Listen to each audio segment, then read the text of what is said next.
হিসাবে সংসদে সাংসদ হিসাবে নির্বাচিত হন।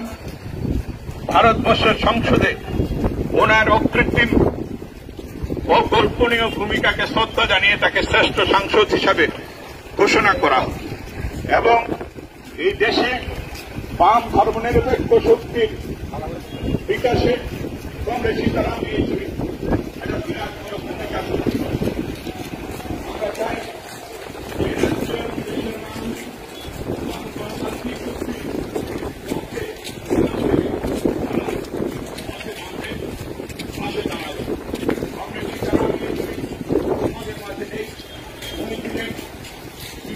কেন্দ্রীয় কমিটির সাধারণ সম্পাদক।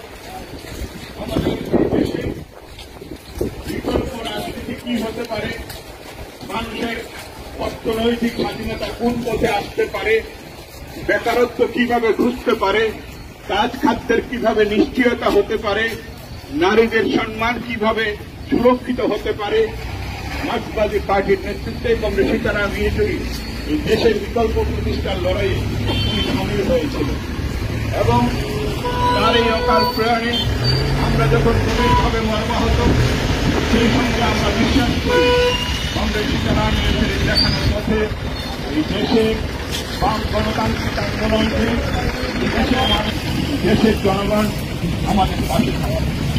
বন্ধুগণ, ভারতের আগামী দিনে পাশে দাঁড়াবে। ভারতের কমিউনিস্ট পার্টি মার্ক্সবাদী পার্টির কেন্দ্রীয় কমিটির সাধারণ সম্পাদক কংগ্রেস সীতারাম ইয়েচুরি গত 12 সেপ্টেম্বর দিল্লির এইমস হাসপাতাল উনি প্রয়াত হয়েছেন চিকিৎসাধীন অবস্থায়। মাত্র 72 বছরে আমরা ওনাকে হারিয়েছি। কংগ্রেস সীতারাম ইয়েচুরির অকাল প্রয়াণে আমরা বেদনাহত।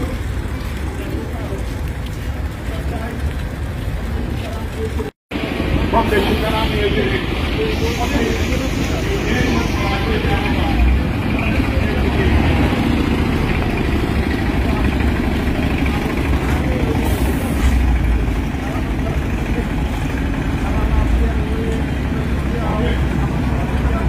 গত 12 সেপ্টেম্বর কংগ্রেস সীতারাম ইয়েচুরি আমাদের মধ্যে